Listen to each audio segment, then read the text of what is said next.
It's off to Leonard, defended by Simmons. Is this the dagger?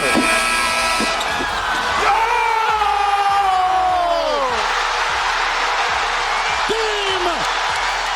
Series! Toronto has won!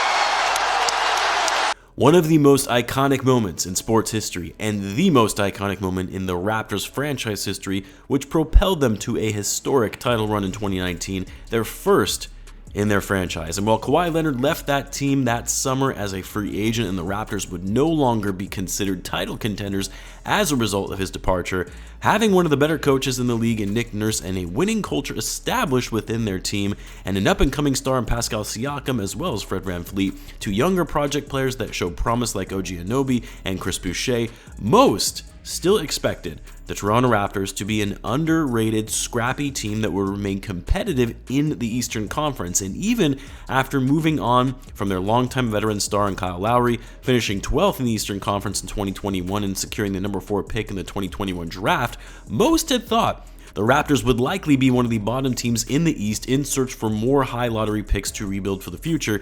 And then they shocked the league when they closed out the season on a tear to finish 5th in a competitive Eastern Conference and giving the Philadelphia 76ers a run for their money in the first round before being eliminated in 6 games. And going into this season, expectations remain for the Raptors very high to build upon their prior team's success, with preseason odd makers having the Raptors finishing between 4th and 5th in the East and winning 47 games. That is, until we saw this team fall off a cliff from their performance last season. And as we pass through the midway point of the year, it's becoming abundantly clear that this roster will not remain together beyond this season, and why the front office will never make this mistake again in constructing this squad. If you're new to the channel and you enjoy the content, be sure to subscribe and hit that notification bell so you don't miss a future video. And in return, I'll be providing more NBA content like this all season. Now, last season, the Raptors finished off their year as one of the better teams in the league with their high energy, scrappy defensive play, and being a nightmare to go up against in the paint with their deep front court and elite level rim protection. And because this team far exceeded expectations, winning 48 games last year when most anticipated them to finish the season around 35 wins and missing the playoffs entirely, going into the offseason, executive Masai Ujiri made the decision to run the team back, re-signing their versatile forward in Chris Boucher to a 3-year deal after he was expected to be moved via a trade at the prior trade deadline, re-signing veteran big man Thaddeus Young to a 2-year deal, signing 2 new free agents in Juancho Hernan-Gomez and veteran wing Otto Porter coming off of a championship run with Golden State Warriors,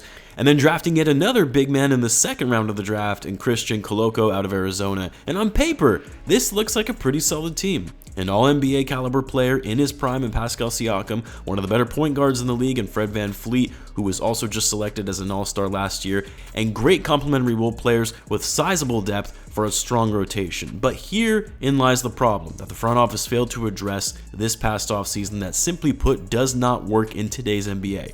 As much as some of us may not like it and prefer the old school traditional style of basketball centered around bigs who are mobile and agile around the basket that can crash the boards and block shots, the fact of the matter is, without enough shooters and floor spacers on your roster, it's very hard to remain competitive in most games throughout the season when so many rosters are going small and focusing on outside shooting. And while you would think this would present an advantage to the Raptors in going at these small ball lineups with their sheer size and strength, teams are exposing their biggest weakness in their inability to keep up with and defend the perimeter on a consistent basis, and on the other end of the floor, also their inability to shoot efficiently from beyond the arc and focusing so much on scoring inside. And while last year this didn't seem to be as much of a problem because what the Raptors were doing was more unique in their approach to size and interior presence over speed and playing along the perimeter, this season has been a different story in that teams have now been able to figure out the Raptors style of play and punish them by forcing their players to shoot from outside. And wouldn't you know it, it's been a nightmare for the Raptors because all of that great high energy level defense doesn't amount to much when you keep bricking threes. The Raptors are dead last in the league in three-point shooting, also dead last in the league on mid-range jumpers, and 28th overall in field goal percentage. Now, it's not like the Raptors were insanely good last year with their shooting. They were still 20th in the league in three-point shooting and 25th overall from the field. But to see a drop-off like this, year over year, with more or less the same roster, the biggest difference here, though, has been on the other side of the ball with their perimeter defense. The Raptors overall are a good defensive team. I don't think anyone would deny that. Like, yes, they're currently 14th in defensive rating, but at least as it relates to their interior defense, their shot blocking, their ability to get steals, which they currently lead the league in steals, objectively speaking, they're a solid defensive team. But teams are lighting them up from deep, 24th in the league in terms of threes allowed to their opponent. And then you sit back and wonder why. Why are teams shooting threes at a high rate against the Raptors, and why are the Raptors shooting so poorly from deep this season? Oh right, because they don't have three-point shooters and they don't have enough pieces in the backcourt as a whole. A lot of teams are limited when it comes to their front court and are way too backcourt heavy.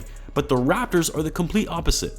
They have 4 power forwards, 4 centers on their roster, 2 wings, and 4 guards in total. Which it's really just 2 in Van Fleet and Gary Trent Jr. because Flynn and Banton aren't really getting much of any playing time. Like, this team is way too top heavy, and it limits their ability to perform against quick, heavy transition, small ball teams.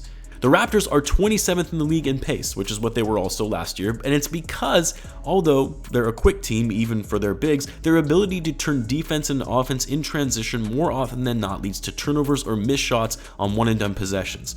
Which is the other piece. The Raptors, typically speaking, do not operate with a high level of ball and player movement. They're 26th in the league in assists, and a lot of their scoring comes off post-ups in the paint and heavy isolation plays from Pascal Siakam and Fred Van Fleet. The other thing I cannot figure out with this team is why they are so bad when it comes to defensive rebounding. The Raptors are the biggest team in the NBA by average height on their roster, and yet they are last in the league in defensive rebounds. Yet they're also one of the best teams in offensive rebounding and getting second chance points, 5th in the league to be exact. So why is it that between 8 power forwards and centers, and yes, I realize not all of them are in the rotation, but how is it with so many bigs, they could be so bad on that end of the floor at rebounding and so good on the other?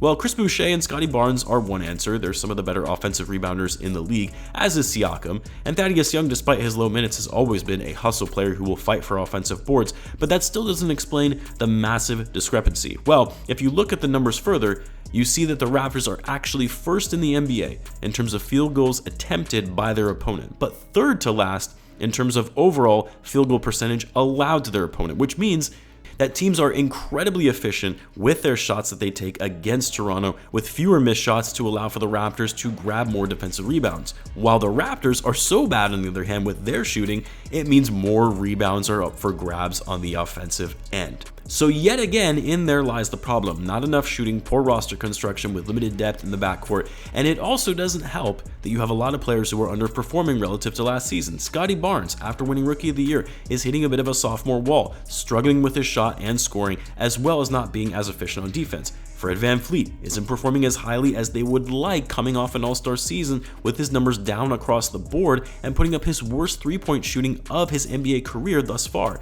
And while Gary Trent Jr., who was one of the biggest trade steals in recent years and a fan favorite in the Six, his attitude as well as his style of play hasn't been favorable to the Raptors in leading to winning basketball games.